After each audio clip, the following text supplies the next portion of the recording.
नमस्कार दोस्तों, आज हम सीखेंगे अपनी इस वीडियो में पार्टनरशिप अकाउंट्स का पार्ट 9 है। 9 है क्यों है? क्योंकि गुडविल की सिर्फ थ्योरी है। अगले पार्ट में हम प्रैक्टिकल सीखेंगे अगली वीडियो में। चलिए फिर पढ़ते हैं। सबसे पहले गुडविल, जिसको हम हिंदी में बोलते हैं ख्याति। तो इसकी एक डेफिनेशन है स्पाइंसर एवं पैगलर के अनुसार।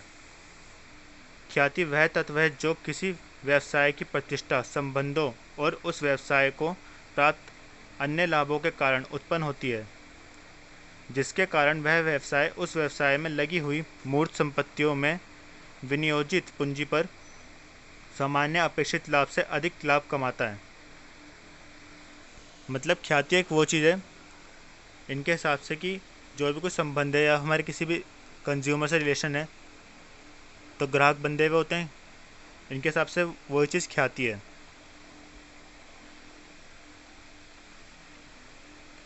ख्याति की विशेषताएं। अब ख्याति की विशेषताएं, फीचर्स ऑफ गुडविल। ख्याति एक अमूर्त एवं अदृश्य संपत्ति है। ये दिखती नहीं है और ना ही हमारे हाथ में कुछ आता है, लेकिन ये फिर भी एक संपत्ति है, हमारी प्रॉपर्टी है।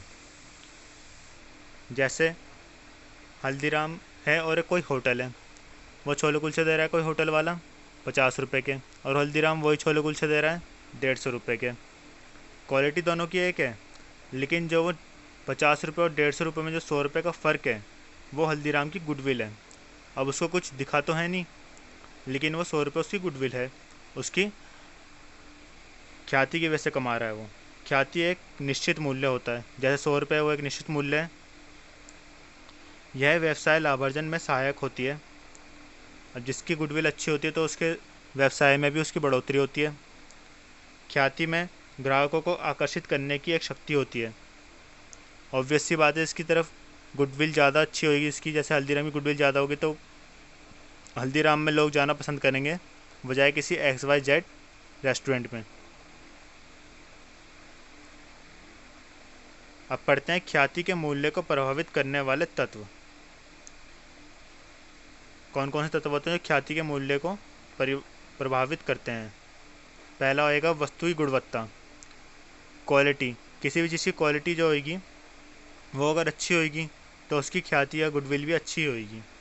व्यवसाय का आकार, अगर व्यवसाय का आकार छोटा होगा तो उसकी गुडविल भी कम होगी, और अगर व्यवसाय का आकार बड़ा होगा तो उसकी गुडविल भी ज़्यादा बड़ी होगी। सरकारी नीतियाँ, अब अगर सरकारी नीतियाँ फेवरेबल होंगी फर्म के, मतलब उनके हित के अंदर होंगी, तो उनकी ख्याति ज़्यादा बढ़ेगी, और अगर अनफेवरेबल होगी, उनके हित में नहीं होगी किसी फर्म के, तो उनकी गुडविल उस फर्म की घट जाएगी। फिर आता है हमारा व्यवसाय का स्थान। अब व्यवसाय का स्थान, अगर जैसे हमको टेक्निकल चीज़ की बिक्री करनी है हमको, तो फिर अगर हम उसको विलेज के अंदर लगाएंगे, किसी भी अगर गांव के अंदर लगाएंगे, तो वहाँ पे तो उसकी वैल्यू कुछ भी नहीं रहेगी, उनकी गुडविल उस फर्म की तो वैसे ही घट जाएगी।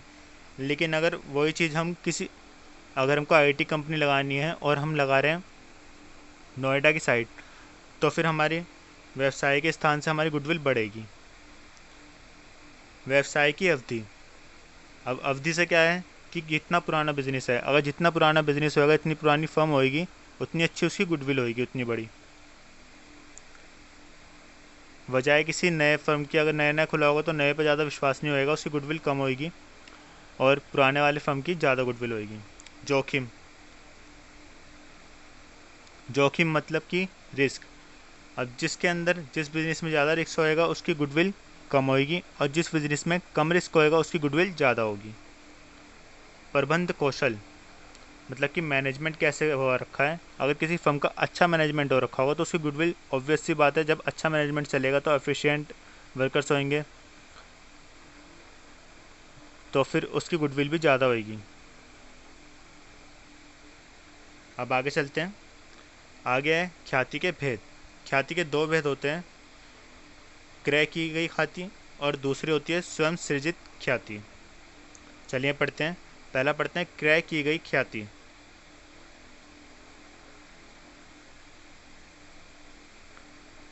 क्रय की गई ख्याति, अब ये यदि ख्याति प्राप्त करने हेतु कुछ मूल्य चुकाया जाता है तो ऐसी ख्याति क्रय की गई ख्याति कहलाती है। मतलब कि ये ख्याति इनके पास नॉर्मल तरीके से नहीं होती है, ये हमने कुछ पैसे दे के जब खरीदी होती है। मतलब जैसे हम एडवर्टीज़मेंट करते हैं तो कुछ तो उनके पैसों की वैल्यू होती है कुछ चीज़ों की, लेकिन जब एडवर्टीज़मेंट होता है तो उनकी वैल्यू और ज़्यादा बढ़ जाती है। मतलब ये क्या होती है, खरीदी हुई एक हमारी ख्याति होती है। इसे चिट्ठे के संपत्ति पक्ष में दिखाते हैं, मतलब कि इसके बैलेंस शीट के अपनी संपत्ति पक्ष में दिखाते हैं। और दूसरी चीज़ आ गई हमारी स्वयं सृजित ख्याति। यदि ख्याति व्यवसाय के संपर्कों, प्रसिद्धि तथा ग्राहकों को दी गई सेवाओं के फलस्वरूप अर्जित की जाती है तो ऐसे ख्याति स्वयं सृजित ख्याति कहलाती है।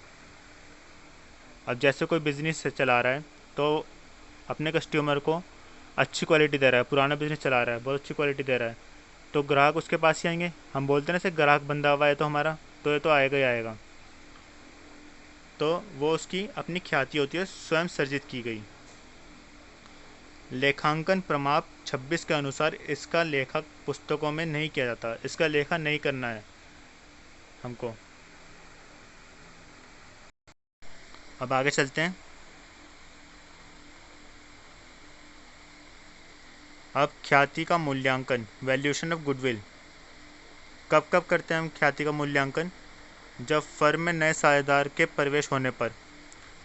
फर्म में जब भी कोई नया साझेदार आएगा पार्टनरशिप में, तो जब हम फिर से मूल्यांकन करेंगे गुडविल का। दूसरा, किसी साझेदार के अवकाश ग्रहण करने पर या फिर उसकी मृत्यु होने पर। अगर साझेदार की मृत्यु भी हो रही है या फिर उसने अवकाश ग्रहण कर लिया है तो हम फिर से मूल्यांकन करेंगे गुडविल का। थर्ड, साझेदारों के लाभ हानि अनुपात में परिवर्तन होने पर। यदि लाभ हानि अनुपात में, प्रॉफिट एंड शेयरिंग रेशियो में अगर कुछ भी परिवर्तन, चेंजेस आ रखे होंगे तो हम फिर से गुडविल की वैल्यूएशन करेंगे। फर्म को बेचने अथवा किसी अन्य फर्म के साथ एकीकरण होने पर, मतलब कि मर्जर होने पर, मतलब मिल गई हो दूसरी फर्म के साथ, तो फिर हम फिर से वैल्यूएशन करते हैं गुडविल का। और फिर फर्म का कंपनी के रूप में परिवर्तन करने पर, मतलब पहले फर्म थी, पार्टनरशिप फर्म थी कोई, तो उसको हमने कंपनी में कन्वर्ट कर दिया, तो फिर हम फिर से वैल्यूएशन करते हैं गुडविल का।